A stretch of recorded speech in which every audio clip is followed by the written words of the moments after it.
నమస్తే, welcome to Suman TV. పొద్దున లేచిన వెంటనే కాలు కింద పెట్టలేకపోవటం, సో కొంతసేపు ఆగిన తర్వాత మళ్ళీ కాస్త నెమ్మదిగా నడవటం.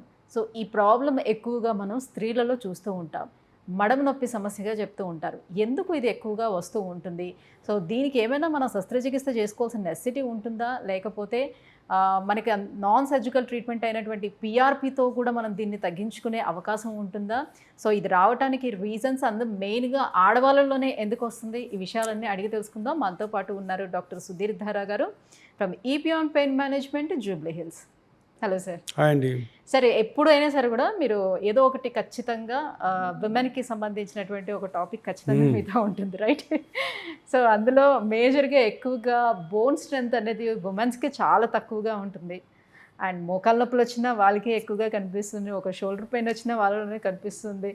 అండ్ మోరెవర్ ఇప్పుడు మడమ నొప్పులు వచ్చినా కూడా వాళ్ళలోనే ఎక్కువ కనబడుతూ ఉంటుంది. సో ఎందుకంటారు ఈ మడమ నొప్పులు లేడీస్లో ఎక్కువగా మనం చూస్తూ ఉంటాము? ఏం జరుగుతుంది మడమలో? ఇప్పుడు మనం మాట్లాడేది ఏంటంటే యాంకిల్, అంటే లాస్ట్ బాడీలో వెయిట్ బేరింగ్ జాయింట్స్లో యాంకిల్ జాయింట్ ఒకటి. ఎందుకంటే మొత్తం వెయిట్ దాని మీద పడుతుంది. సో ఎక్కువ బర్డన్ తీసుకునేది కూడా అదే. సో యాంకిల్, ఫుట్లో చాలా బోన్స్ ఉంటాయి. మల్టిపుల్ బుడ్డ బోన్స్ అని ఒక దగ్గర 20-30 బోన్స్ ఉంటాయి. ఆ బోన్స్ అన్నిటినీ కలిపి కొన్ని ఫేషియా ఉంటాయి. ప్లస్ ఈ బాడీ వెయిట్ని అంతా యాంకిల్ జాయింట్ మోస్తుంది కాబట్టి జాయింట్ కూడా మంచి కుషనింగ్ ఎఫెక్ట్ ఉండాలి. సో ఇవన్నీ కూడాను దెబ్బతినేది ఎక్కువగా ఆడవాళ్ళు. ఎందుకు?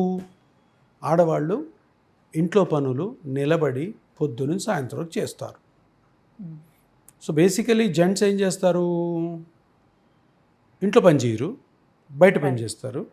రిటైర్ అయిపోయిన తర్వాత ఇంట్లో చేయరు, బయట చేయరు. సో బేసికలీ జెంట్స్లో బాడీ ప్రిజర్వ్ అవుతుంది, బాడీలో జాయింట్స్, బోన్స్, లిగమెంట్స్, మజిల్స్ అన్నీ. లేడీస్లో రిటైర్మెంట్ ఉండదు కాబట్టి ఫస్ట్ నుంచి కూడా పొద్దున్న సాయంత్రం పని చేస్తూనే ఉంటారు కాబట్టి ఫాస్ట్గా జాయింట్స్ అరిగిపోతే దాంట్లో ఒక రేరెస్ట్ జాయింట్ యాంకిల్ జాయింట్. ఎక్కువ మందిలో కాదు, మోకాళ్ళు ఎక్కువ మందిలో అరిగిపోతుంది యాంకిల్.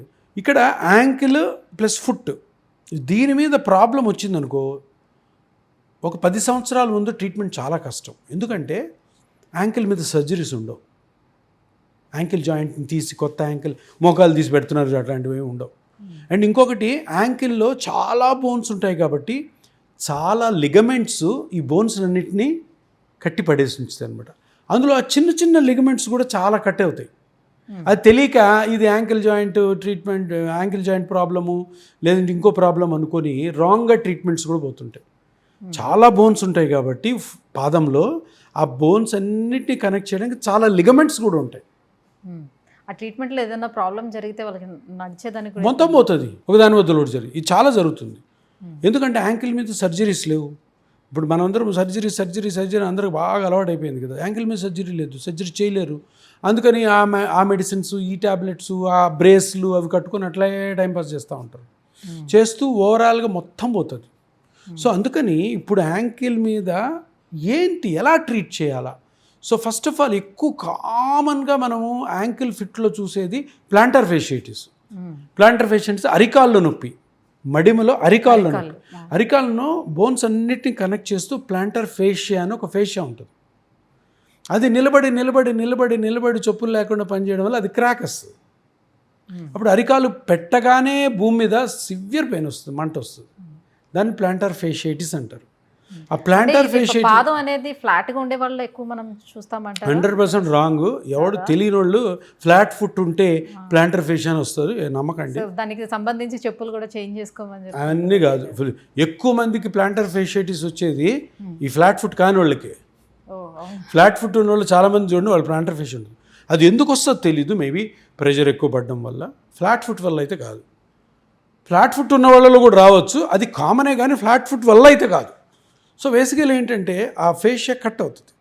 దాన్ని ఏం చేయాలి? వెంటనే అల్ట్రాసౌండ్ స్కాన్ చేసుకొని, మస్కులోస్కెలిటల్ అల్ట్రాసౌండ్ చేసుకొని ఆ టేర్ ఎక్కడుందో చూడాలి.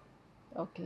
ఆ టేరు ఈజీ కనపడుతుంది అన్నమాట. ఆ టేర్ ఎంత టేర్ ఉంది, ఆ టేర్లో కానీ దాన్ని మెజర్మెంట్ చేసుకొని అక్కడ కానీ పేషెంట్ పిఆర్పి తీసుకొని కరెక్ట్గా వేస్తే కంప్లీట్గా హీల్ అవుతుంది. దాని తర్వాత దాని మీద జాగ్రత్తలు తీసుకోవాలి.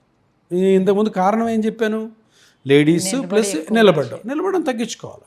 ఎప్పుడైతే మీరు నిలబడ్డాలో మీ బాడీ వెయిట్ మీ యాంకిల్ మీద హీల్ మీద పడకుండా కింద ఫుట్వేర్ మీదకి వెళ్ళిపోవాలి. అప్పుడు మీకు ప్రెషర్ తగ్గుతుంది. సో ఇట్లాంటి చాలా ప్రికాషన్స్ ఉంటాయి అన్నమాట ఈ ట్రీట్మెంట్ పిఆర్పి చేసిన తర్వాత. సో చాలా మంది ఉన్నారని అంటే మరి ఆల్రెడీ ఎక్కువ ఒబేసిటీతో ఉంటే, ఒబేసిటీ ఉన్నా కూడా కొంచెం ఎక్కువ దీని మీద ఎఫెక్ట్ పడుతుంది. అప్పుడు ఒబేసిటీ తగ్గించుకుని, ఒబేసిటీ ధన్మం తగ్గదు కదా. ఫస్ట్ ఆఫ్ ఆల్ ఇది ట్రీట్ చేసుకోవాలి, దీనికి ప్రికాషన్స్ తీసుకుంటే ఒబేసిటీ స్లోగా తగ్గుతుంది. సో అది కూడా ఒక ఫ్యాక్టరే. సో ఇది యాంకిల్ జాయింట్ ప్లస్ ఫుట్ మీద వచ్చే అంటే చాలా కామనెస్ట్గా వచ్చే కండిషన్. ఇంకా చాలా కండిషన్స్ ఉన్నాయి, కొద్దిగా రేర్ అయినా కూడాను ఇవి వచ్చాయంటే డేంజర్, ఎందుకంటే వాటి ట్రీట్మెంట్ సరిగ్గా లేవు. ఇప్పుడు లిగమెంట్స్ అని చెప్పాను, యాంటీరిటాలోఫిబ్రల్ లిగమెంటు, డెల్టాయిడ్ లిగమెంట్స్, కొన్ని చాలా టెండాన్స్ ఉంటాయి. ఆ టెండాన్స్లో చిన్న చిన్న రప్చర్స్ అవుతుంటాయి. ఇవి కూడా దెబ్బ తగిలితే అవ్వచ్చు మనం చేసే పనుల వల్ల. ఇవి కూడాను మనము స్కాన్ చేసుకొని ఎగ్జాక్ట్గా ఏ లిగమెంట్ అయితే కట్ అయిందో అది చూసుకొని ఆ లిగమెంట్ కట్ని మెజర్ చేసుకొని దాని మీద పిఆర్పి చేయడం ద్వారా కూడా మంచి రికవరీ ఉంటుంది. సో ఇది చాలామంది తెలియదు. సో అన్నిటిని ఏంటంటే అది యాంకిల్ పెయిన్ అని చెప్పేసి దానికి బ్రేస్ కట్టడము, ట్యాబ్లెట్స్ పెట్టడము, ఆయింట్మెంట్లు, ఎక్సర్సైజులు.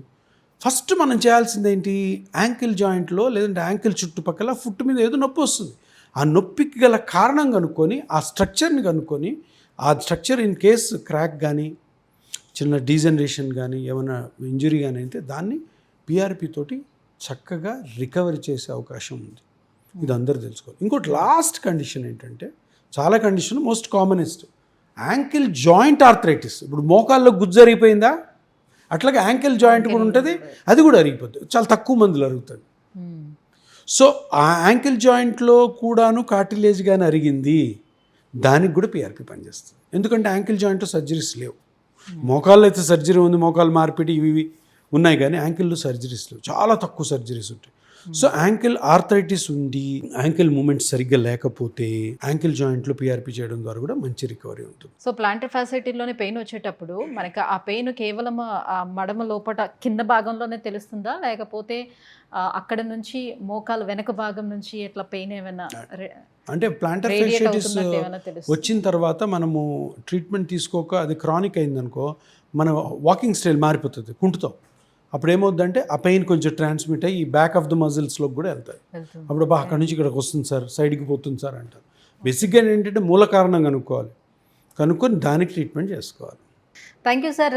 సో మొత్తానికి మడమ నొప్పులు స్త్రీలలో ఎందుకు అధికంగా వస్తూ ఉంటుంది, దీనికి మనకు అందుబాటులో ఉన్నటువంటి ఒక మంచి అండ్ సింపుల్ ట్రీట్మెంట్ పిఆర్పి ఏ రకంగా అది తగ్గిస్తుంది, ఈ విషయాలన్నీ కూడా ఎక్స్ప్లెయిన్ చేసినందుకు thank you so much. Thank you.